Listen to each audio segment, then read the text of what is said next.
Fran, in the first half, you guys looked like you'd played two rough games on the road, tough games on the road, and then in the second half just kind of got in the flow of things. What kind of helped? I thought we played great in the first half. I really did, with the exception of the fact that we gave up 8 offensive rebounds. You know, they did miss 9 threes, and they got some of the long ones. But I thought offensively we were terrific in the first half. Defensively, we had a few breakdowns, gave up some seconds, but I thought we were great offense. Have you done any better for Devin to get a breakaway dunk to get started, maybe get his motor running? Yeah, and then he hits a wide open 3. You know, and the key for him, like we said, is just shoot open shots. Play your game, mix it. Jumpers, drives, pull-ups, plays for other people. He was spectacular. There's no question about it. Coach, it showed when he is on and they have to guard him how open other guys Changes are. everything for us. Yeah, it changes our running game. It changes our half-court offense. They really have to pay attention to him. He's such a weapon because he can do so many different things, and that's what he's going to be for the rest of the year, no doubt in my mind. You mentioned the 8 offensive rebounds they got in the first half. How do you feel your team was able to respond considering they out-rebounded Northwestern at the time? Well, you know, in the second half, he went small. You know, Swapshire got hurt, you know, in his defense, and Ola got hurt. So he was, you know, and he was trying to make threes late, drive and kick and shoot threes. So we had a bigger team. The other thing is he went 1-3-1 a lot in the second half, which allows us to have 3 bigs on the baseline against their point guard. And we got a ton of seconds, you know, out of that because we weren't attacking it as well as we did the last time we played them, but we got seconds and finished them. What happened with Devin's game, and how did you not lose him, or was that even not a possibility? It wasn't even, you know what, Mike, it wasn't even an issue with him. He never lost his confidence in himself. And like I said the other night, I thought against Wisconsin, he was so aggressive. I told him, just keep being aggressive. Play the game with reckless abandon. No, he goes 1 for 10, so he feels awful. And it gets highlighted again. We lose in double overtime. Waddle's 1 for 10. It wasn't his fault we lost that game. I mean, he missed some shots, but he was attacking the rim. In practice, he has not let up 1 possession for us. See, when I get nervous is when I have a guy struggling who pouts in practice and he doesn't give effort in practice and he's blaming his teammates, he's blaming the coaching staff. Dev never blamed anybody. He just kept working. And I've told you guys before, he's got phenomenal character. When you have character, you're going to play through this kind of stuff. You must be pretty proud, though. I mean, to go through what they've gone through on the road and come back and play hard, probably tired legs, and yet, and especially in the second half, to really break away from the other thing, too, though, Scott, is I think one of the things that really helps us is we have depth. We have as much depth as anybody. I mean, Billy doesn't have that kind of depth right now. He's got guys hurt. So we were able to keep the pressure on at half court and then keep running and then rotate fresh bodies. And if you don't have fresh bodies on the floor, you can't guard that offense. If you keep 5 guys out there and try to guard that for 40 minutes, I mean, it's an absolute nightmare. What extra dimension does Oglesby give you when he's hitting a couple of those strays too? Well, I thought Josh had a tremendous game. He had some shots, and I think that's what everybody looks at when they look at him. Defensively, he might have been our most solid defender. If you break the film down, it's one of the reasons why I stayed with him, because there was times when I felt like I need to get him out. He's been in there a long time, might be a little tired.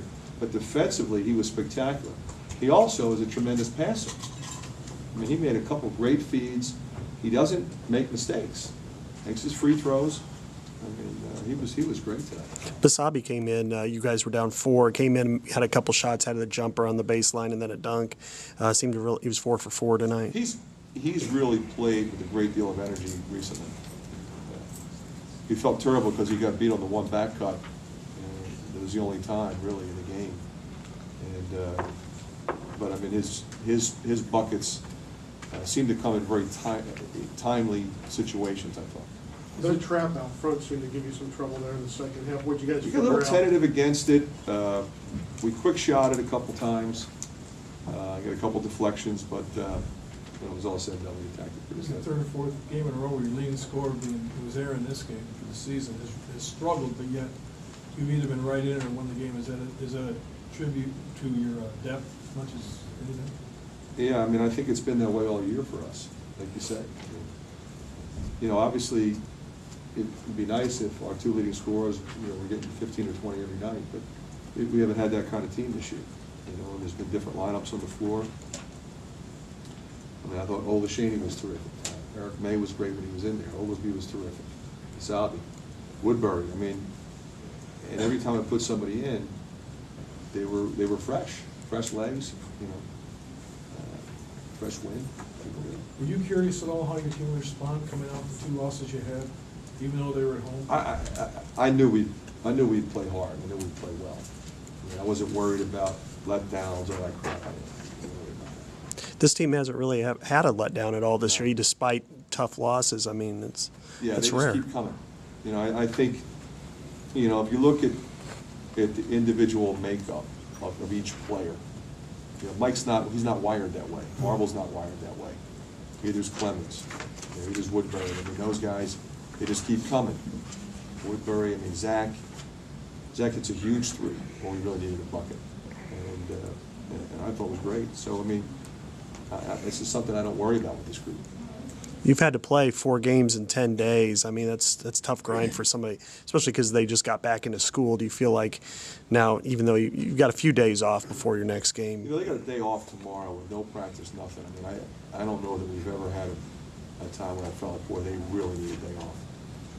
And we're actually going to give them off Monday, too, because last week we didn't give a day off at all. Now we got to give them 2 days off this week. Coach, you mentioned when Ola and Swapshire went out, you had a significantly bigger team. How do you feel that really helped you guys on the stretch? Well, we got some second shots when we needed it, and the rebounding numbers shifted, you know, across the board. Now, you got some issues at the other end when they're running all that dribble handoff stuff with guys that are drivers and three-point shooters. So you're a little bit nervous with, you know, are we going to be able to get up on the three-point shooters in those situations? Abrahamson got the one out of the corner when they drove and drew 3 of us, but overall I think it benefited us. So you talked about getting 15 wins. Is that a pretty good report for what this team has been through? Yeah, Brooksy. I mean, but I don't. You know, to me, it's the journey. I'm not looking at where we are today. I'm looking at, we won today, we played better, kids fought for us, had great performances, and then, you know, on to the next game. You know, and I'll look at the win total when the season's over, but not today. I guess you talked about, getting Devin, more open shots, and that was a big reason for his success today, but it seemed like you guys were doing a little bit more to get him in position to get those shots. He's posting up on smaller players and getting really good looks doing things like that. And I think that's a great point, because, I think that's what his game is. You know, he's not a standstill shooter. He's a driver. He's a run-out guy. He can play the point. He can post up. He has three-point range. He's got a pull-up game. He can hit the floater. You know, he can make a big steal for you. He can rebound. He can dunk in traffic. Very few guys have that complete of a skill set. And I think he's gotten away from that a little bit and just worried about his jump shot. And I just keep telling him, just be who you are. Play the game with reckless abandon, be an attack player, play with confidence. I'm sticking with you, not yanking you. Doesn't mean I'm not going to yell at him occasionally and get his face when he made that one turnover, but he knows I trust him, I'm going to leave him out there. He looked like he was playing with a little bit of patience too, where he was almost making sure the defender was going. You have to against this team. I think that's a good point, Scott. You have to against this team. You want to be aggressive, but you can't play nuts against this team, because you'll be charging and they'll be going the other way with it. They have had one basket on the back cut on 2 games. Is that testimony to where your defense is going? And I think that's one of the things when you look and say, we were in a position to win a couple of games. Our defense, we felt like if our defense was substantially better, we would be, maybe a little further along than we are.